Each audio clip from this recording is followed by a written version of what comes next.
Hi hello നമസ്കാരം. എല്ലാവരും സുഖമായിരിക്കുന്നു എന്ന് കരുതട്ടെ. നമ്മുടെ ഇന്നത്തെ ടോപ്പിക് എന്ന് വെച്ച് കഴിഞ്ഞാൽ white discharge normal or abnormal. ഈ ഒരു വീഡിയോ എൻ്റെ അടുത്ത് റിക്വസ്റ്റ് പ്രകാരം ചെയ്തിട്ടുള്ളതാണ്. അധികം ലേറ്റ് ആക്കാതെ ഞാൻ കാര്യത്തിലേക്ക് കിടക്കാം. അപ്പോൾ ഈ വൈറ്റ് ഡിസ്ചാർജ് അല്ലെങ്കിൽ വെള്ളപ്പോക്ക് എന്ന് പറയുന്നത് സ്ത്രീകളിൽ കൂടുതലായിട്ട് കണ്ടുവരുന്ന ഒരു കോമൺ കാര്യമാണ്. അപ്പോൾ അത് നോർമലാണോ എന്ന് ചോദിച്ചു കഴിഞ്ഞാൽ സം കേസസ് അത് ഏറ്റവും നോർമലായിട്ടുള്ള കാര്യം തന്നെയാണ്. പക്ഷേ അത് ഒരു സ്റ്റേജ് കഴിഞ്ഞ് കഴിഞ്ഞാൽ നമ്മൾ ശ്രദ്ധിക്കണം, അതൊരു സീവിയർ കാര്യം കൂടിയാണ്. അപ്പോൾ ഈ ഒരു കേസ് എന്ന് പറഞ്ഞു കഴിഞ്ഞാൽ നമുക്ക് പൊതുവേ സ്ത്രീകൾക്ക് കുറച്ച് ചമ്മലുള്ള അല്ലെങ്കിൽ മടിയുള്ള കാര്യമാണ് പുറത്ത് പറയാൻ വേണ്ടിയിട്ട്, അല്ലെങ്കിൽ ഡോക്ടറെ അടുത്ത് പോകാനും ഒക്കെ മടിയുള്ള കാര്യമാണ്. പക്ഷെ നിങ്ങൾ അങ്ങനെ ഇരിക്കരുത്, ഇതൊരു കോമൺ കാര്യമാണ്. അപ്പോൾ അതൊരു മോശം കാര്യമായിട്ടോ ഒന്നും കാണേണ്ട കാര്യമില്ല. നമ്മൾ പ്രോപ്പറായിട്ട് ശ്രദ്ധിക്കേണ്ട കുറച്ച് കാര്യങ്ങൾ. ഇതൊരു 12 വയസ്സൊക്കെ ആകുമ്പോൾ തൊട്ടിട്ട് ഒരു പെൺകുട്ടിക്ക് ഒരു 12 വയസ്സാകുമ്പോൾ തൊട്ടിട്ട് കണ്ടുവരുന്ന ഒരു കോമൺ കാര്യമാണ്. അതായത് എന്താ പറയുക, കളർലെസ് ആയിട്ട്, വെള്ളത്തിൻ്റെ പോലെ കളർലെസ് ആയിട്ടുള്ള കളറ്, അല്ലെങ്കിൽ നമ്മുടെ മുട്ടയുടെ വെള്ളം, ആ ഒരു കൺസിസ്റ്റൻസിയിൽ ആ ഒരു കോമൺ കളറായിട്ടാണ് പൊതുവേ കാണാറ്. അത് ഒരു നോർമൽ കേസസ് ആണ്. അതിൻ്റെ കൂടെ സ്മെല്ലോ അല്ലെങ്കിൽ ഇച്ച്നെസ്സോ ചൊറിച്ചിലോ ഇറിറ്റേഷനോ അങ്ങനെയൊന്നുമില്ല, സ്മെല്ലില്ല, ബുദ്ധിമുട്ടുകളും കാര്യങ്ങളൊന്നുമില്ല. അല്ലെങ്കിൽ യെല്ലോ ടിൻറ്റ്, ചെറിയ ചെറിയ യെല്ലോ കളർ പോലത്തേതോ, പിന്നെ അതുപോലെ തന്നെ വൈറ്റ് യെല്ലോയിഷ് ആയിട്ട് മാറുന്നില്ല, കട്ട പോലെ ആവുന്നില്ല, അല്ലെങ്കിൽ ബ്രൗണിഷ് കളർ ആവുന്നില്ല, അങ്ങനെയൊക്കെ ആണെങ്കിൽ ഇത് നോർമൽ കേസസ് ആണ്.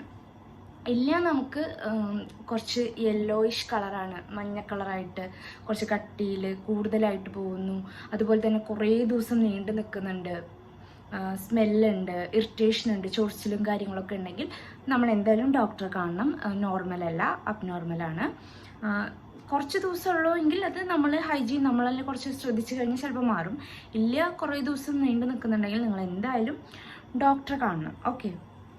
അപ്പോൾ നമുക്ക് നല്ല, അതായത് ഒരു ചെറിയ കുട്ടിക്കാണെങ്കിൽ പോലും ഒരു മെൻസസ് തുടങ്ങുന്നതിൻ്റെ 8 ദിവസം മുന്നേ ഒക്കെ ആയിട്ട് സ്റ്റാർട്ട് ചെയ്യും. അല്ലെങ്കിൽ സ്ത്രീകൾക്ക് 8 ദിവസം മുന്നേ ആയിട്ടോ അല്ലെങ്കിൽ 15 ദിവസം മുന്നേ ആയിട്ടോ ഓവലേഷൻ്റെ ടൈമിൽ, അതുപോലെ തന്നെ നമ്മുടെ ആഫ്റ്റർ പീരീഡ്സ് കഴിഞ്ഞിട്ട് 15 ദിവസമൊക്കെ കഴിഞ്ഞിട്ടോ, അല്ലെങ്കിൽ പീരീഡ്സിൻ്റെ ശേഷം കുറച്ച് ദിവസം അങ്ങനെയൊക്കെ ആയിട്ട് ഈ ഒരു ഡിസ്ചാർജ് കാണും.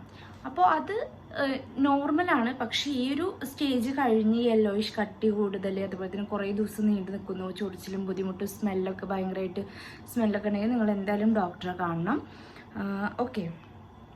അപ്പോൾ അത്രയും കാര്യങ്ങളാണ് ഫസ്റ്റത്തെ ഒരു ഇതിൽ പറയാനുള്ളത്. അപ്പോൾ ഞാൻ പറഞ്ഞു അബ്നോർമലും നോർമലും പറഞ്ഞു. നോർമൽ എന്ന് പറഞ്ഞു കഴിഞ്ഞാൽ കളർലെസ് ആണ്, അതുപോലെ തന്നെ ബുദ്ധിമുട്ടുകളും കാര്യങ്ങളൊന്നുമില്ല, കുറച്ച് ദിവസമുള്ളതെങ്കിൽ നിങ്ങളത് കാര്യമാക്കണം, നോർമലായിട്ടുള്ള കാര്യമാണ്. It's helping sex and other related, നമ്മൾ എന്താ പറയുക, അതൊരു നോർമൽ കേസസ് ആണ്. നമ്മളെ ഹെൽപ്പ് ചെയ്യുന്ന കുറച്ച് കാര്യങ്ങളാണ്. നമുക്ക് നമ്മുടെ ഇതിൽ നിന്ന് എന്താ പറയുക, റീപ്രൊഡക്ഷനും കാര്യങ്ങൾക്കൊക്കെ ഹെൽപ്പ് ചെയ്യുന്ന ഒരു കാര്യമാണ്. അപ്പോൾ അത് നോർമലായിട്ട് എടുത്താൽ മതി.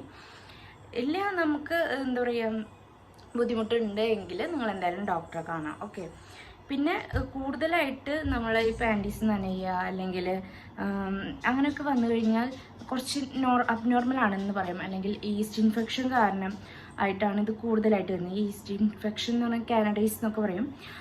അങ്ങനത്തെ ഒക്കെ സംഭവമായിട്ടാണ് ഈ ഒരു അബ്നോർമൽ കേസസ് ഉണ്ടാകുന്നത്. അപ്പോൾ ഇതിൽ നമ്മൾ ശ്രദ്ധിക്കേണ്ട കാര്യം എന്താ വെച്ചാൽ കളർ ചേഞ്ച് നോക്കണം. അതുപോലെ തന്നെ എത്ര ദിവസം നീണ്ടു നിൽക്കുന്നു, ഡ്യൂറേഷൻ ഹൈ ആണെങ്കിൽ എന്തായാലും ഡോക്ടറെ കാണാം. അതുപോലെ ഇച്ചിങ് ഉണ്ട്, സ്മെല്ല് ഉണ്ടെങ്കിലൊക്കെ നമ്മൾ ശ്രദ്ധിക്കണം. ഓക്കെ.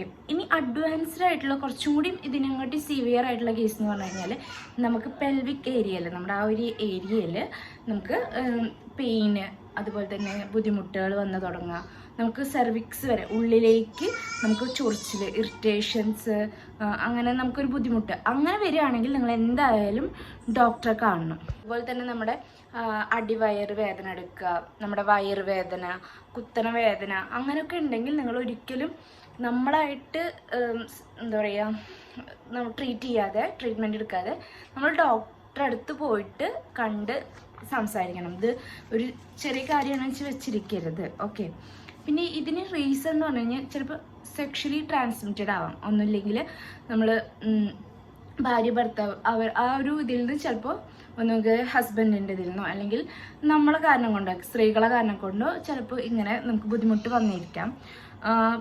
അത് നമുക്കറിയില്ലേ എന്താണ് ചിലപ്പോൾ റീസൺ. അപ്പം രണ്ടുപേരും നന്നായി ഹൈജീൻ ശ്രദ്ധിക്കുക, അതാണ് പറയാനുള്ളത്. പിന്നെ കൂടുതലായിട്ട് നമ്മൾ ആ ഒരു ഭാഗത്ത് മോയ്സ്ചർ ഉണ്ടെങ്കിലും നമുക്ക് ഇങ്ങനെ രൂപപ്പെടും, അതായത് ബുദ്ധിമുട്ടുകൾ വന്നു തുടങ്ങും. അപ്പോൾ മോയ്സ്ചർ കണ്ടാൽ നമ്മളിപ്പോൾ പെൽവിക് ഏരിയയിൽ മാത്രമല്ല നമ്മൾ തുടവയർപ്പ് അങ്ങനെയൊക്കെ ഇരിക്കുമ്പോഴും നമുക്ക് ഈ ബുദ്ധിമുട്ട് വരാം, ഈ ഒരു ഇൻഫെക്ഷനും കാര്യങ്ങളൊക്കെ വരാം. അപ്പോൾ നമ്മളത് നമ്മുടെ ഹൈജീൻ പ്രോപ്പറായിട്ട് കീപ്പ് ചെയ്യുക എന്നുള്ളതാണ് ഒന്നാമത്തെ കാര്യം. പിന്നെ കൂടുതലായിട്ട് നമ്മൾ ഈ ഹൈജീൻ ശ്രദ്ധിച്ചാലും പ്രശ്നമാണ് കൂടുതലായിട്ട്. അതായത് ഇപ്പോൾ ചിലർ വാഷൊക്കെ മറ്റേ വി വാഷിനെ പറ്റി പറയല്ല, നമ്മൾ ഹൈജീൻ വാഷ് ചെയ്യുന്ന ഹൈജീൻ വാഷ് ചെയ്യില്ല, നമ്മുടെ പെൽവിക് ഏരിയ വാഷ് ചെയ്യുന്ന അല്ലെങ്കിൽ വെജിനെ വാഷ് ചെയ്യാൻ വേണ്ടിയിട്ട് നമ്മൾ ചിലർ ലിക്വിഡ്സും കാര്യങ്ങളും അങ്ങനത്തെ സംഭവങ്ങളൊക്കെ യൂസ് ചെയ്യുന്നവരുണ്ടാവും. അപ്പോൾ അത് കൂടുതലായിട്ട് എപ്പോഴും ഇങ്ങനെ കഴിക്കൊണ്ടിരുന്നാലൊക്കെ നമുക്ക് ബുദ്ധിമുട്ട് ഉണ്ടാവാൻ ചാൻസ് ഉണ്ട്. പിന്നെ നമ്മൾ അതെന്താ വെച്ചാൽ നമ്മുടെ pH നമ്മളെ അവിടെ വേണ്ട ഒരു pH ഉണ്ട്, അതും കഴിഞ്ഞ് നമ്മൾ ഇതായി കഴിഞ്ഞ് കഴിഞ്ഞാൽ നമ്മളെ ബാക്ടീരിയനെ തടയാനുള്ളതൊന്നും ഉണ്ടാവില്ല, ഒരു ശേഷി ഉണ്ടാവില്ല നമ്മൾ ആ ഒരു ഏരിയക്ക്. അപ്പോൾ അതുകൊണ്ടും നമുക്ക് വേറെ ഈ വരുന്നത് ഇറിറ്റേഷനും ചൊറിച്ചിലൊക്കെ ആയിട്ട് മാറാൻ ചാൻസസ് ഉണ്ട്. ബാക്ടീരിയ ഒക്കെ ആയിട്ട് വരുന്നതൊക്കെ നമുക്ക് ബുദ്ധിമുട്ടുകൾ ഉണ്ടാക്കാം. ഓക്കെ, ഇനി നമുക്ക് എന്തൊക്കെ ചെയ്യാൻ പറ്റും ഇതിനെ തടയാൻ? ഇപ്പം നോർമലും അബ്നോർമലും പറഞ്ഞു, ഇനി നമുക്ക് എന്തൊക്കെ ചെയ്യാൻ പറ്റും ഇതിൽ നോർമലായിട്ടുള്ള കേസ് അല്ലാതെ ഇങ്ങനെ കൂടുതൽ സിവിയർ ആയിട്ട് വരാതിരിക്കാൻ നമുക്ക് എന്തൊക്കെ ചെയ്യാൻ പറ്റും എന്നുള്ളത് നോക്കാം. അതായത് സ്മെല്ലും ഇച്ചിനെസ്സും ഇറിറ്റേഷനും ഒന്നും വരാതെ നമുക്ക് നോക്കാം. തുടക്കത്തിൽ നമുക്ക് ഇങ്ങനെ ചെറിയൊരു ഇത് സ്റ്റാർട്ടിങ് ചെയ്യുമ്പോൾ തന്നെ നമ്മൾ ശ്രദ്ധിക്കേണ്ട കാര്യം എന്താണെന്ന് വെച്ച് കഴിഞ്ഞാൽ നമ്മളെപ്പോഴും നന്നായിട്ട് വെള്ളം കുടിക്കുക, ഹൈഡ്രേറ്റ് ആയിട്ടിരിക്കുക. നമ്മളെ ബോഡി നന്നായിട്ട് വെള്ളം കുടിക്കുക. വെള്ളം കുടിച്ചിട്ട് നമ്മൾ എന്ത് ചെയ്യുക, യൂറിനേറ്റ് ചെയ്ത് കളയുക. അപ്പോൾ ഇതിൽ കൂടെ നമ്മൾ ബാക്ടീരിയയും കാര്യങ്ങളൊക്കെ പൊക്കോളും. നന്നായിട്ട് യൂറിനേറ്റ് ചെയ്ത് നന്നായി വാഷ് ചെയ്തിട്ട് നമ്മൾ എന്ത് ചെയ്യുക, വൈപ്സ് വെച്ചിട്ട് വൈപ്പ് ചെയ്തിട്ട് വെറ്റ് ഇല്ലാതെ ഡ്രൈ ആയിട്ട് വെക്കാം. ഓക്കെ, ഇടയ്ക്കിടയ്ക്ക് ഫ്രീക്വൻ്റ്ലി യൂറിനേറ്റ് ചെയ്യുന്നത് ഹെൽപ്പ് ചെയ്യും. അതുപോലെ തന്നെ UTI വരാതെ നോക്കുക, യൂറിനറി ഇൻഫെക്ഷൻ, ട്രാക്ട് ഇൻഫെക്ഷൻ ഒന്നും വരാതെ നമ്മൾ ശ്രദ്ധിക്കുക. അതിൻ്റെ ഒരു വീഡിയോ ചെയ്തിട്ടുണ്ടായിരുന്നു, നിങ്ങൾ കണ്ടു നോക്കുക. പിന്നെ അതുപോലെ തന്നെ നമ്മളെ ഇൻഫെക്ഷൻ വന്നിട്ട് നമ്മുടെ സെർവിക്സ് വരെ ഈ ഒരു ചൊറിച്ചിലും കാര്യങ്ങളൊക്കെ ഇറിറ്റേഷനും ഒക്കെ ഉണ്ടാകും. അപ്പോൾ അതൊക്കെ ഇല്ലാതിരിക്കാൻ നമ്മൾ നന്നായി വെള്ളം കുടിച്ച് യൂറിനേറ്റ് ചെയ്ത് കളഞ്ഞു കഴിഞ്ഞാൽ നമുക്ക് പ്രശ്നങ്ങളൊന്നും കൂടുതലായിട്ടും വരില്ല. പിന്നെ നമ്മൾ ഉപയോഗിക്കുന്ന പാഡ് കാര്യങ്ങളിൽ നിന്നൊക്കെ ഉണ്ടാകുന്ന ബുദ്ധിമുട്ടുകളുണ്ടാവും. അതൊക്കെ നമ്മളായിട്ട് ശ്രദ്ധിക്കേണ്ട, ഹൈജീൻ പരമായിട്ട് നമ്മൾ പ്രോപ്പറായിട്ട് ടൈം നോക്കിയിട്ട് പാഡ് ചേഞ്ച് ചെയ്യുക, അങ്ങനത്തെ കാര്യങ്ങളൊക്കെ ചെയ്ത് കഴിഞ്ഞാൽ നമുക്ക് കുറേയൊക്കെ ശ്രദ്ധിച്ച് നമുക്ക് മാനേജ് ചെയ്യാൻ പറ്റും. പിന്നെ ഉള്ള കാര്യം എന്ന് പറഞ്ഞു കഴിഞ്ഞാൽ നമുക്ക് സ്ട്രെസ്സ് കാരണം ഇതുണ്ടാവാം. സ്ട്രെസ്സ് കൂടുമ്പോൾ നമുക്ക് ഇതുപോലെ ബുദ്ധിമുട്ടുകൾ ഉണ്ടാവും, ഡിസ്ചാർജും കാര്യങ്ങളൊക്കെ ഉണ്ടാവും. അപ്പോൾ അതൊക്കെ നമ്മളായിട്ട് ശ്രദ്ധിക്കേണ്ട കാര്യങ്ങൾ. നമ്മളൊരു ബോഡി മെഡിറ്റേഷനും കാര്യങ്ങളൊക്കെ ഉണ്ടെങ്കിൽ നമ്മുടെ ബോഡിക്കും അത് നല്ല ഹെൽപ്ഫുള്ളായിരിക്കും.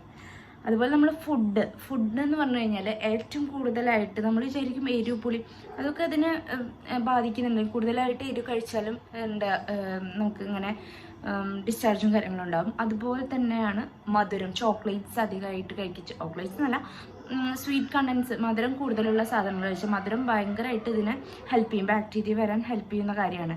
അപ്പോൾ നന്നായിട്ട് കട്ട് ചെയ്യുക, മധുരം നന്നായി കുറയ്ക്കുക. അതുപോലെ തന്നെ ജങ്ക് ഫുഡ് കുറയ്ക്കുക, കട്ട് ചെയ്യുക. പുറംതിരി മറ്റേ ബർഗർ അങ്ങനത്തെ കാര്യങ്ങളൊക്കെ ഒഴിവാക്കുക. പിന്നെ നമുക്ക് വിറ്റാമിൻ C അടങ്ങിയിട്ടുള്ള ഫുഡ് നന്നായിട്ട് കഴിക്കുക. അതായത് പേരയ്ക്ക, നെല്ലിക്ക അങ്ങനത്തെ ഫുഡുകൾ കഴിക്കുന്നത് ഹെൽപ്ഫുള്ളായിരിക്കും. അതുപോലെ തന്നെ നമുക്ക് പുളിയുള്ള ഭക്ഷണം, പുളിപ്പിച്ചിട്ടുള്ള ഭക്ഷണങ്ങൾ ലൈക്ക് അപ്പം, ഇഡ്ഡലി അങ്ങനെയൊക്കെ ഉണ്ടാവില്ല, ഒരു ദിവസം വെച്ച് പുളിപ്പിച്ചിട്ടുള്ള ഭക്ഷണങ്ങൾ, അപ്പം, വെള്ളയപ്പം കഴിക്കുന്നതും ഈ പറഞ്ഞ പോലെ നന്നായി ഹെൽപ്പ് ചെയ്യും. പിന്നെ നമുക്ക് ഏറ്റവും ബെറ്റർ ആയിട്ടുള്ള കാര്യം തൈര്, അതുപോലെ തന്നെ യോഗട്ട്, അതൊക്കെ നല്ല സാധനങ്ങളാണ്. ഇതിനെ പ്രിവെൻറ്റ് ചെയ്യാൻ നമ്മളത് കഴിക്കുന്നത് നല്ലതാണ്. അതുപോലെ തന്നെ നമ്മുടെ വാജിനൽ ഹെയർ ഒക്കെ ഉണ്ടെങ്കിൽ അതൊക്കെ ട്രിം ചെയ്യുക, ഹൈജീൻ കറക്റ്റ് ആക്കുക. അതുപോലെ തന്നെ വെറ്റ് ഭാഗങ്ങൾ ഡ്രൈ ആക്കി വയ്ക്കുക, വൈപ്പ് ചെയ്തിട്ട് ഡ്രൈ ചെയ്ത് വയ്ക്കുക. അതുപോലെ തന്നെ ഫംഗൽ അറ്റാക്ക് കാര്യങ്ങളൊക്കെ, നമ്മുടെ തൊടയുടെ ഭാഗത്ത് നമുക്ക് തൊട പൊട്ടുക അങ്ങനത്തെ കാര്യങ്ങളൊക്കെ ഉണ്ടാവില്ല. ആ ഒരു സമയത്ത് വിയർപ്പ് ഇരുന്നിട്ട് മൈക്രോ ഓർഗാനിസംസ് ഒക്കെ വളരാൻ ചാൻസസ് ഉണ്ട്. അപ്പോൾ അത് ഇല്ലാതിരിക്കാൻ ശ്രദ്ധിക്കുക. പിന്നെ അതുപോലെ തന്നെ നമ്മുടെ ഹോട്ട് വാട്ടർ, അല്ലെങ്കിൽ ഹോട്ട് വാട്ടർ വെച്ചാൽ നല്ല ചൂടുള്ള വെള്ളമല്ല, വാം വാട്ടർ, ചെറിയൊരു ചൂടുള്ള വെള്ളമൊക്കെ വെച്ചിട്ട് വാഷ് ചെയ്യുക. അപ്പോൾ അതും ഈ പറഞ്ഞ പോലെ നമുക്ക് ഹെൽപ്ഫുള്ളായിരിക്കും. അത് വെച്ചിട്ട് നമ്മൾ കുറേ ഉപ്പിട്ടിട്ട് വെള്ളം തിളപ്പിച്ച് അങ്ങനെയൊന്നും ശരിക്കും ചെയ്യാൻ പാടില്ല. അതൊക്കെ ഹാർഷായിട്ടുള്ള കാര്യങ്ങളാണ്. അപ്പോൾ നമ്മൾ ചിലപ്പോൾ കൂടിക്കഴിഞ്ഞാലൊക്കെ അത് പ്രശ്നങ്ങളിലേക്ക് വരാൻ ചാൻസ് ഉണ്ട്. അപ്പം നമ്മൾ എന്താ ചെയ്യേണ്ടത് വെച്ചാൽ ശ്രദ്ധിക്കുക നന്നായിട്ട്. ഈ കാര്യങ്ങളൊക്കെ ഈ പറഞ്ഞ പോലെ ശ്രദ്ധിച്ചു കഴിഞ്ഞ് കഴിഞ്ഞാൽ കുറേ ചേഞ്ചസ് വരുത്താൻ പറ്റും. അപ്പോൾ ഈ പറഞ്ഞ കാര്യങ്ങളൊന്നും ശ്രദ്ധിച്ചിട്ട് നമുക്ക് ശരിയാവുന്നില്ല എങ്കിൽ എന്തായാലും ഡോക്ടറെ കാണാൻ വിട്ടുപോകരുത്. കാരണം നമ്മളെ റീപ്രൊഡക്ഷൻ സിസ്റ്റത്തിനൊക്കെ ഭയങ്കര എഫക്റ്റ് ചെയ്യുന്ന ഒരു കാര്യമാണ്. അപ്പോൾ നിങ്ങൾ ചെറുതാണെന്ന് വിചാരിച്ച് വിട്ടുപോകരുത്.